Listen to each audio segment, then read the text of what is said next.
For 7 years, she polished the silver and made his bed, invisible by design, a model employee. Until the day he saw a framed medical diploma in her sparse apartment and recognized the name of the brilliant surgeon who had saved his son's life in a chaotic emergency room a decade ago. A doctor who had vanished from medicine entirely and was now standing in his kitchen holding a mop. His name was Marcus Thorne, a titan of Silicon Valley. Hers was Anya Petrova, once hailed as one of the most skilled hands in thoracic surgery. For a single, critical hour a decade ago, she held his young son's life in her own. Then she vanished from the operating rooms forever, until Marcus, by sheer accident, discovered the woman he trusted to clean his home was the same genius he'd spent years trying to thank.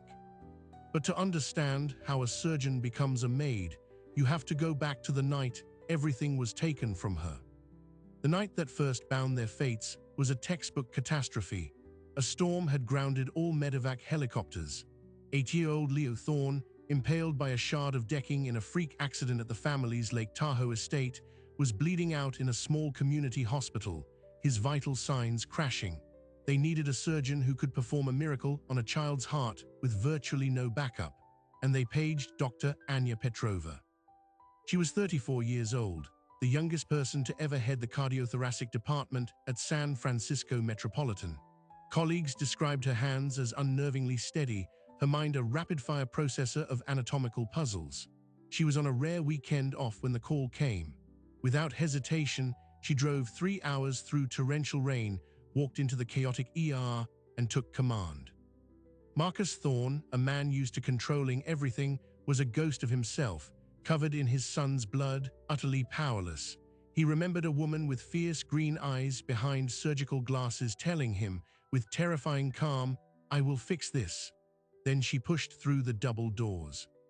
For 5 hours she worked. The fragment had nicked Leo's descending aorta 1 millimeter deeper, and he would have been gone before the ambulance arrived. Petrova used a pioneering technique, a modified graft repair she had personally developed, to seal the tear and save the heart muscle. It was a masterpiece of improvisation under pressure. When she finally emerged, exhausted, to tell Marcus his son would live, he broke down. He tried to press a blank check into her hand. She refused it. He vowed to endow a hospital wing in her name. She demurred, saying only, "Just take him home. Love him, that's the thanks." To Marcus, she was an angel in surgical scrubs.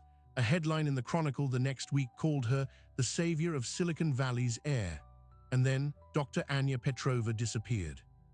Her fall was not a stumble, but a targeted demolition. 6 months after Leo's surgery, a patient under her care died. A 52-year-old man undergoing a routine valve repair suffered a catastrophic post-operative stroke. The case was tragic, but medically, complications happen. The hospital's internal review initially found no fault in her technique, but then a whistleblower came forward. A surgical nurse claimed she had seen Dr. Petrova administer an unauthorized anesthetic during the procedure, a drug that could increase bleeding risk. The story gained traction. The patient's family, grief-stricken and wealthy, filed a massive malpractice suit. The media, which had once hailed her, now feasted on the narrative of the arrogant, cavalier superstar surgeon. The state medical board launched an investigation. Anya's world narrowed to conference rooms filled with hostile attorneys. Her peers grew distant. The hospital administration, fearing the lawsuit and the publicity, quietly withdrew their support. The evidence against her was circumstantial. The nurse's testimony, a missing vial of medication from a supply cart that could not be definitively linked to her. Anya maintained her absolute innocence. She argued she was being framed, that the drug in question was never even on her preference list. But in the court of public opinion, and increasingly in the legal one, she was guilty. The final blow came not from a courtroom, but from a bureaucratic letter. The medical board, citing gross negligence and moral unfitness, revoked her license permanently. Her appeal was denied. The malpractice suit was settled out of court by the hospital's insurers, with a clause that forbade her from ever speaking about the case. At 35, Anya Petrova was not just unemployed, she was unemployable in the only field that had ever defined her. Her savings were obliterated by legal fees. Her reputation was ash. This is where most stories end. A brilliant career cut short by tragedy. But Anya's story took a deliberate, hidden turn. She changed her last name. She moved to a different county. And using forged references that spoke only of reliability and discretion, she applied for a job with an elite domestic staffing agency. Her first and only placement was with a newly built, hypersecure estate in Hillsborough. The owner was a reclusive tech billionaire who valued privacy above all else. His name was Marcus Thorne. For Marcus, the past was a closed chapter. Leo made a full recovery. His company, Thorne Dynamics, went public, making him one of the youngest billionaires in the world. He built a fortress of a home, a monument to his success and his lingering fear over his son's fragility. He hired a small, vetted staff. The head of household services was a quiet, efficient woman named Anna. She had no family, no past, and asked for no favors. She was impeccable. In 7 years, she never missed a day. She organized his life with the same precision she once applied to an operating theater. She was a ghost in his machine, and he never looked directly at her. But ghosts leave traces. Anna, formerly Anya, kept one box. In it, the last artifacts of her old life, her medical degree from Johns Hopkins, her board certification, a faded photo of her in surgical scrubs with her team, a small, fragile shrine to the person she had been. She hid it in the back of her closet in the staff quarters.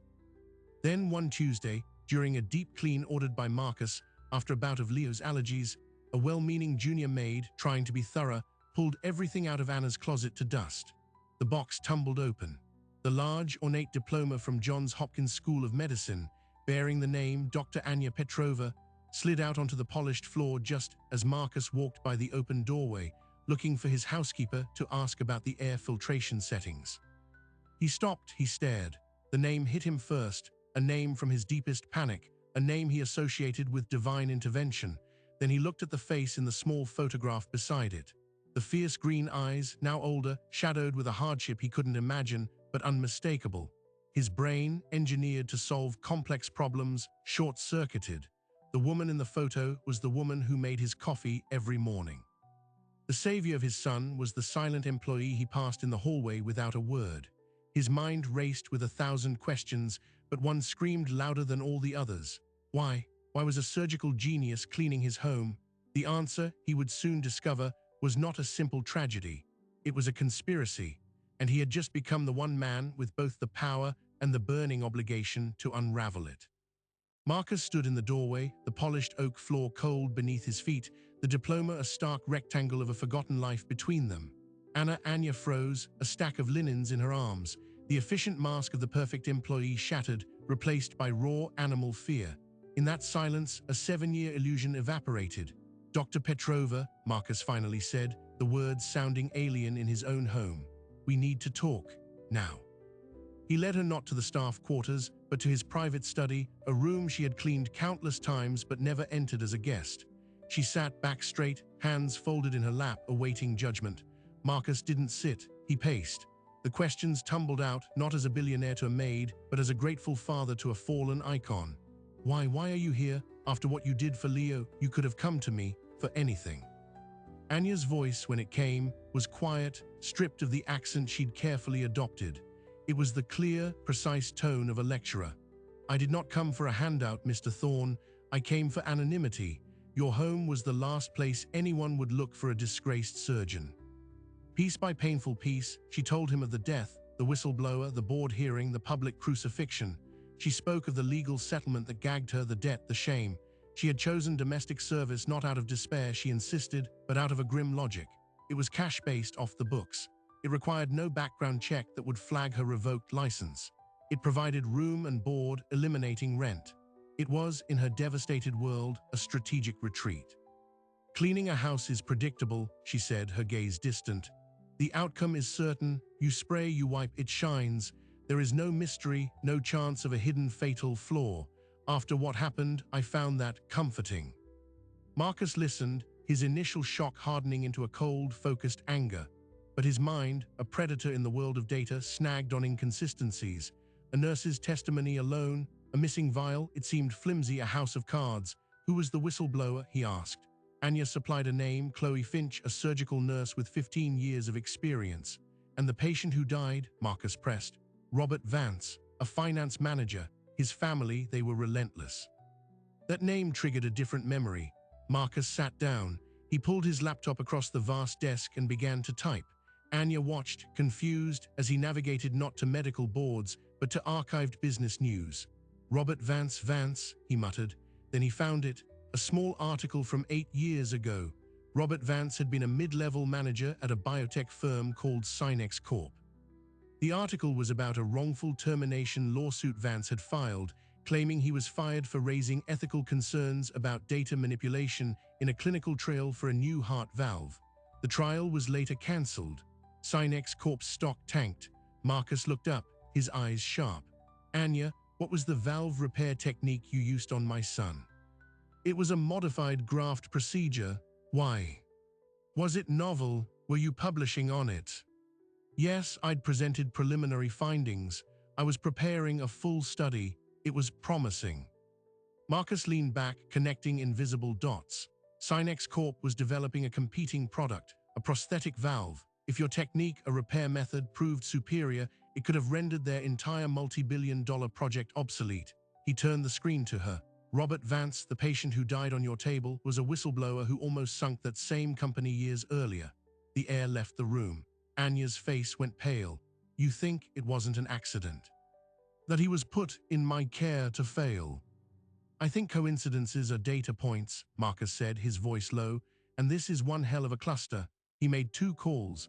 The first was to his head of security, a former FBI agent. I need everything on a Chloe Finch, a surgical nurse. Financials, associations, the works, deep and quiet. The second was to his corporate counsel. I need the shareholder structure and board history for Synex Corp, going back a decade. Find me the winners and losers from when their valve trial collapsed. The investigation unfolded with the terrifying speed that only immense wealth and power can buy. Within 48 hours, a dossier landed on Marcus's desk. Chloe Finch, the nurse, had a brother deeply in debt to a known associate of a private security firm. That firm had, on multiple occasions, done contract work for Synex Corp. Furthermore, 18 months after Anya lost her license, Finch left nursing entirely. She purchased a new home in Florida, cash. The payment trail was a maze of shell companies, but Marcus's forensic accountant began to pick at the threads. The Synex Corp board history was even more telling. The lead investor who took the biggest hit when the valve trial failed was a venture capital group called Apex Partners.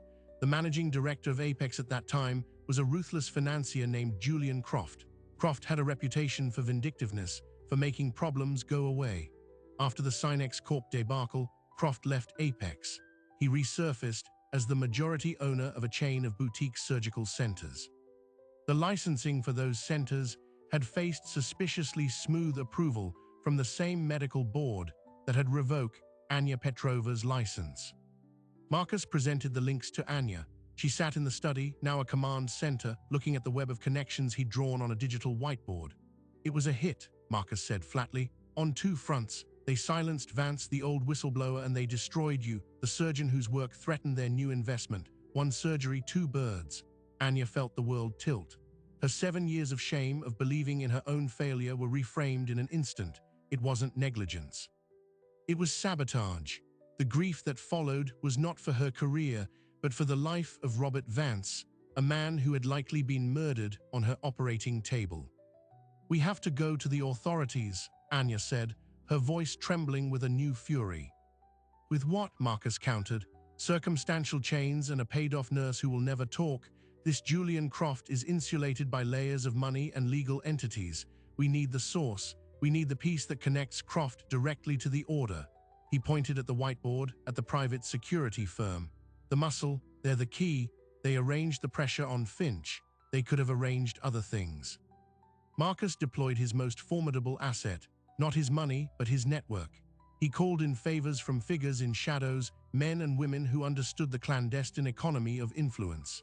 The message was sent, a discreet but enormous bounty for any former employee of that security firm with information on the Petrova case or Synex Corp. The digital traps were set, and they waited. The break came not from a whisper, but from a scream. A package, old school, wrapped in brown paper, arrived at the Thorne estate. It was addressed only to the man who asks. Inside was a single encrypted flash drive and a note. Croft called it Operation Scalpel. The money flowed through the Bahamas. The witness is in danger. Marcus's tech team cracked the encryption. The drive contained audio files, time-stamped voice memos. One voice was crisp, cold, unmistakably Julian Croft. The other was grizzled, nervous, the head of the security firm. Their conversation was a confession. The Vance subject is prepped. He'll be on her slate next Tuesday. Make sure Finch is on rotation. The allergy trigger is in his pre-op cocktail. It will mimic a stroke. Petrova will take the fall. Her technique dies with her reputation, payment upon license revocation. Anya listened to the audio, her hand over her mouth, hearing her own professional death being calmly negotiated. The proof was there, concrete, damning. Marcus immediately put his legal team on high alert, drafting criminal referrals for the district attorney, the state attorney general, and the FBI. He was preparing to bring down a mountain on Julian Croft, but he'd made a critical error. He'd underestimated his enemy's vigilance. Croft had spies too. And the moment Marcus's digital nets had stirred the water, alarms had sounded in a penthouse office across the city. As Marcus and Anya finalized their plans, believing the victory was at hand, a different package was delivered. This one was left at the main gate, a small box addressed to Marcus. Inside, resting on a bed of black velvet, was a single spent bullet casing and a photograph, a recent telephoto lens image of Leo Thorne laughing as he walked out of his school gates. The bullet casing was a message. The photograph was a declaration of war. Marcus stared at the image of his son, the cold metal in his hand, and a different kind of fear, primal and all-consuming, flooded every circuit in his brain. This was no longer about restoring a reputation. It was a fight for survival. Julian Croft wasn't just covering his tracks. He was coming for the only thing Marcus truly valued. He moved with a speed born of terror. Within the hour, Leo was pulled from school under the guise of a family emergency. A private jet, not registered to Thorne or any of his entities, was fueled and waiting. Marcus sent his son with 2 of his most trusted security details to a remote, secure location overseas. Only he knew the destination. He then turned to Anya, who was watching, her face pale with understanding. "He's safe," Marcus said, his voice taut. "Now we finish this. But we do it from inside a fortress." The Thorne estate transformed from a home into a bunker. Additional security layers were activated, no one in or out without his direct approval. The digital fortress around them was fortified. Marcus knew that Croft's move was a sign of desperation. The audio evidence was a kill switch. Croft was trying to silence them before they could pull it, but the delivery of the threat was also a mistake. It confirmed the evidence was real, and it confirmed Croft was watching. Marcus had his enemy's full attention. Now he had to use it. He made a decision that shocked his legal team. Instead of quietly submitting the evidence to the authorities, he went public. Or he began to. He had his PR team draft a press release, a devastating narrative outlining the Operation Scalpel conspiracy. He didn't send it.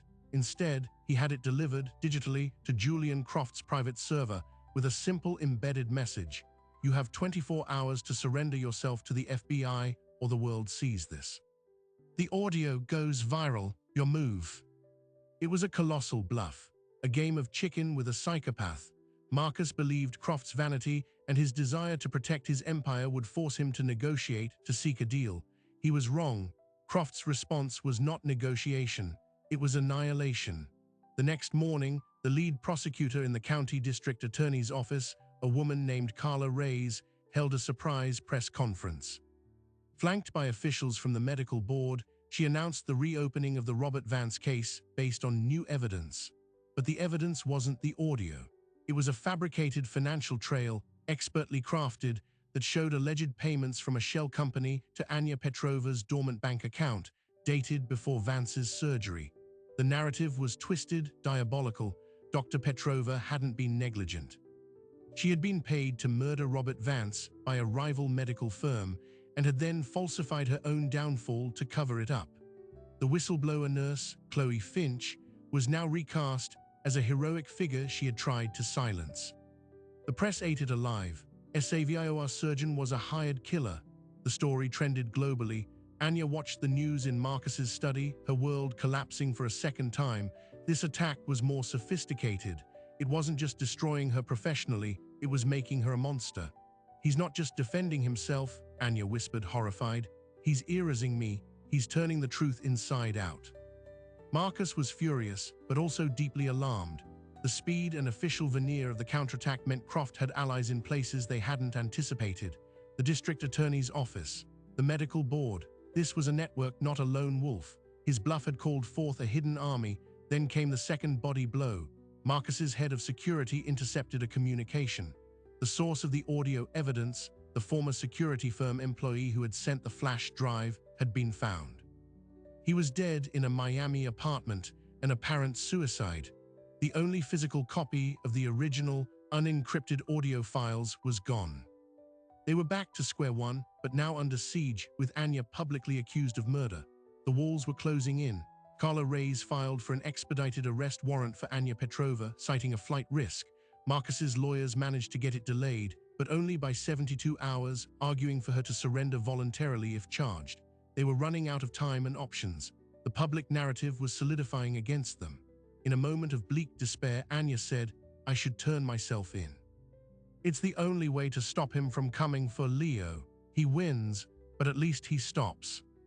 Marcus refused. "He won't stop. You're the loose end. This was never just about business. It's about him proving he can erase anyone." He paced, his mind racing over the board, the DA, the dead informant. There was a pattern of vulnerability. Croft was cleaning house. He was tying off every thread, and in his haste he might have made another mistake.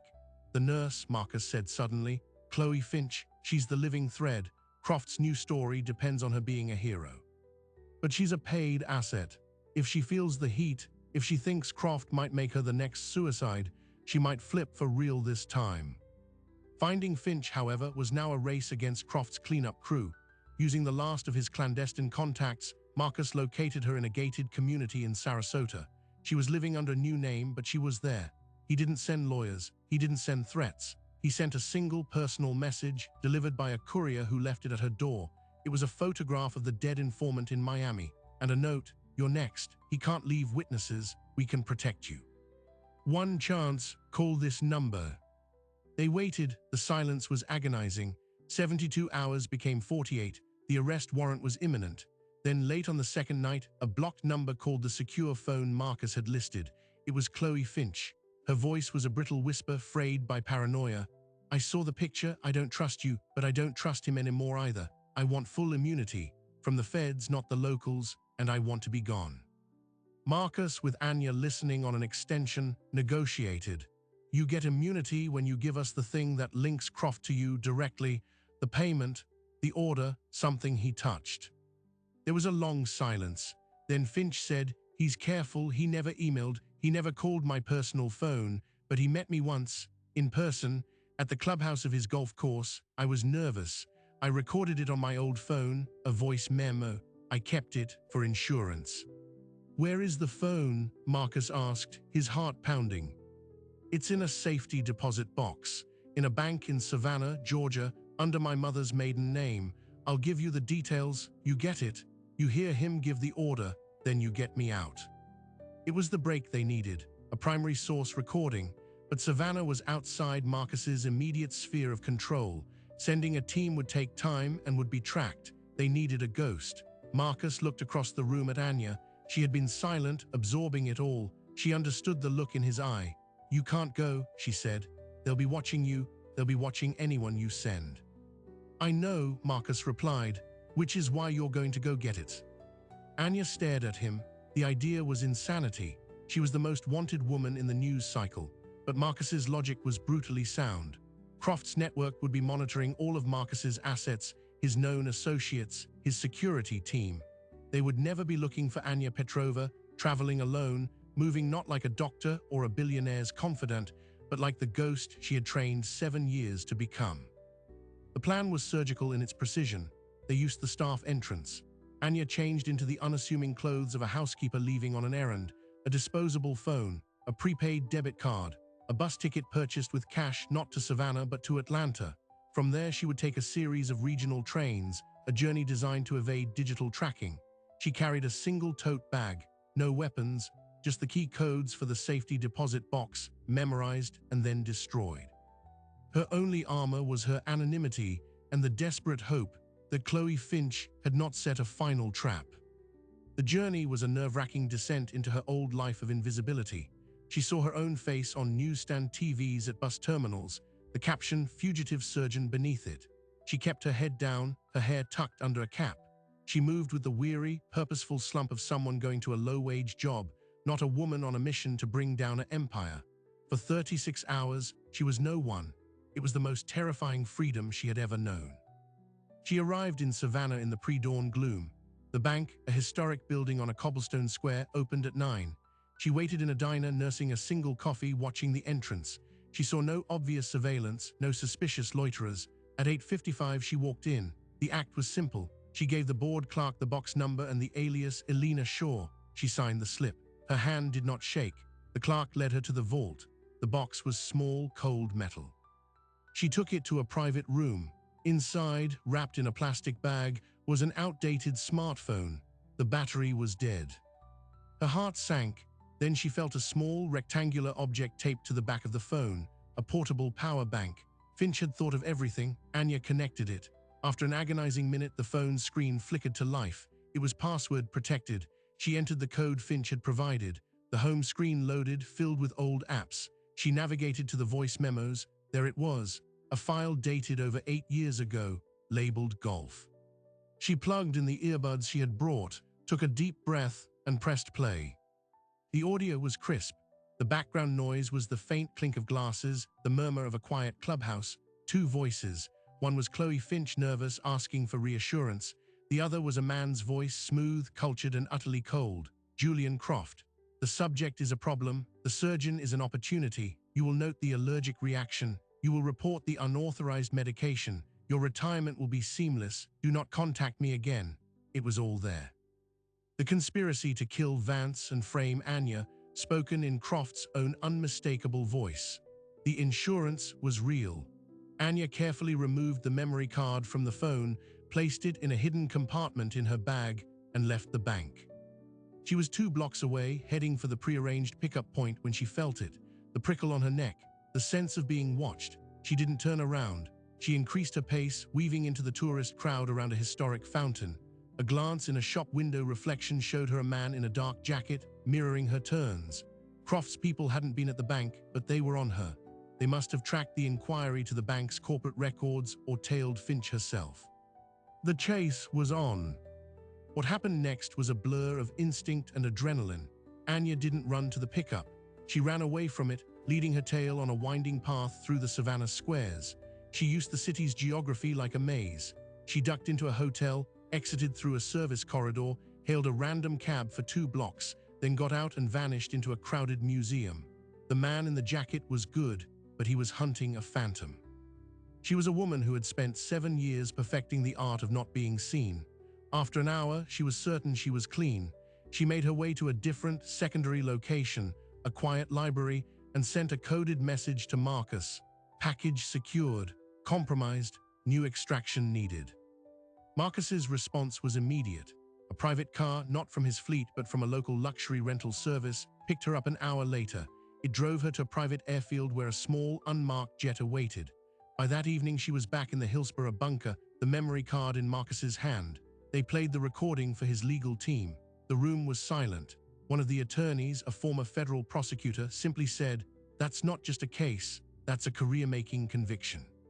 For everyone on that tape. This time they did not bluff. They went nuclear, but through the proper channels. Marcus used his influence to bypass the compromised local DA and medical board entirely.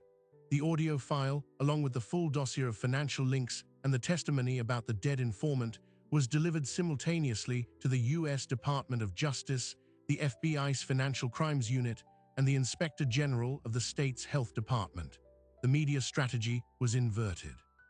Instead of a press release, Marcus's team gave the full, explosive story to a single, relentless investigative journalist at the Wall Street Journal, with the audio file as the centerpiece. The story broke at 5 a.m. on a Monday. The fallout was swift and devastating. Julian Croft was arrested by federal agents at his golf club before his first tee time. Carla Reyes, the district attorney, was placed on immediate administrative leave and later indicted for conspiracy and obstruction of justice. 3 members of the state medical board, resigned in disgrace, facing their own investigations.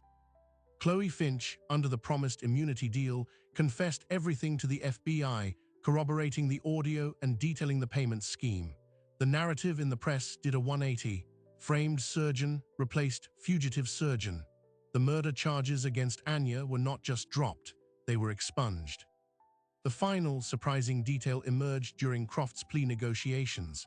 In a bid for leniency, he revealed the true, twisted origin of his vendetta. It wasn't just about Sinex Corp's valve.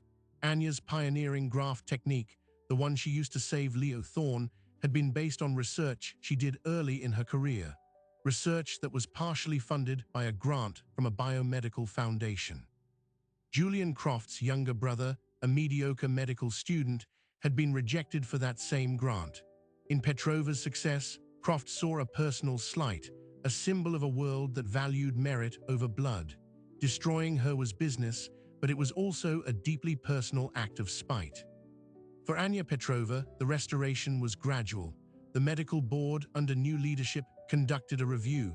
They vacated their prior ruling and reinstated her license, issuing a formal apology. The hospital where she had worked offered her old position with full back pay and tenure. She declined. The spotlight of a triumphant return held no appeal. Instead, with Marcus's backing as a silent partner, she founded a non-profit legal defense fund for medical professionals wrongfully accused of malpractice. She named it the Vance Petrova Foundation, after the patient whose death she could not prevent and the life she had to rebuild. Marcus Thorne brought Leo home. The boy, now a teenager, looked at the woman he knew only as the quiet housekeeper Anna with new, awestruck eyes. He asked her 1,000 questions about surgery, about the heart, about that stormy night. A bond, forged in the past and tempered in crisis, quietly grew. Anya began tutoring him in biology. Marcus, for his part, settled the remaining civil lawsuit from Robert Vance's family with a substantial private settlement, along with his personal assurance that those truly responsible had been brought to justice. The story ends not in an operating room, but in a quiet corner of the Thorne estate garden. Anya is no longer an employee, she is a frequent guest. On this afternoon, she is reviewing architectural plans for the foundation's new headquarters. Marcus joins her, bringing 2 glasses of iced tea. They sit in a comfortable silence, the kind that only exists between people who have seen each other at their absolute worst and fought side by side to find something better. He looks at her, this woman who saved his son twice, first with her hands, then with her resilience. "You know," he says, "for a hired maid, your attention to detail was always exceptional." Anya smiles, a real, unburdened smile that reaches her eyes for the first time in a decade. "For a billionaire," she replies, "you make a decent detective." The sun is warm. The crisis has passed. The long, hidden wound is finally beginning to heal. Their extraordinary, intersecting journeys through tragedy, conspiracy, and redemption have reached their conclusion, but the lessons they uncovered ripple far beyond the gates of this estate. The story of Marcus Thorne and Anya Petrova forces us to confront an uncomfortable truth about the world we've built, that merit can be erased by malice, that truth is a commodity, and that the person you overlook might just be the one holding the key to your salvation. For 7 years, a genius lived in the background of a billionaire's life, her value reduced to the shine on his flaws. It took a conspiracy, a threat to a child, and a fight for survival to realign their perceptions of each other and of themselves. Marcus learned that the fortress of wealth is an illusion. His money could not protect him from betrayal, nor could it initially see the hero disguised in a uniform. His real power was finally awakened not by a stock surge, but by a debt of honor, the need to protect the woman who had once protected everything he loved. Anya's journey was one of reclaiming agency. She moved from being a victim of a plot to a hidden survivor, and finally, to an active architect of justice.